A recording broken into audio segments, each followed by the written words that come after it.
ఈరోజు దేవుని వాక్యం చదువుకుందాము.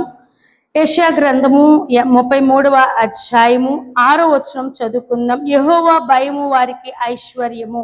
మరి ఇక్కడ వాక్యంలో మనం చూడగలిగితే మనము దేవుని యందు భయభక్తులు కలిగి ఉంటే అది మనకి ఐశ్వర్యమును ఇచ్చినది గనక అనేక మంది భక్తులు నీతిమంతులు మరి ఆశీర్వాదము వారికి ఐశ్వర్యంగా మార్చబట్టకు కారణం ఏమిటి అంటే వారు దేవుని యందు భయభక్తులు కలిగిన వారు గనక. మరి మీలో ఎంతమంది నేటికి దైవ భయభక్తులు కలిగి ఉంటారు? వారందరూ గొప్ప ఐశ్వర్యవంతులుగా ఎవరు దీవిస్తూ ఉన్నారు? ప్రభువే. ప్రార్థన చేసుకుందామా? మహోన్నతుడా, సర్వోన్నతుడా, నీకు వందనాలు, స్తోత్రములు.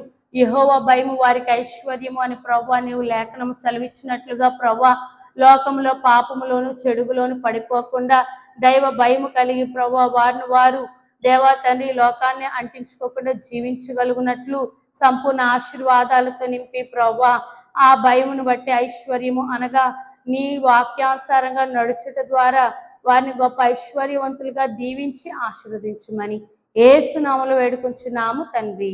ఆమేన్. మరణాత.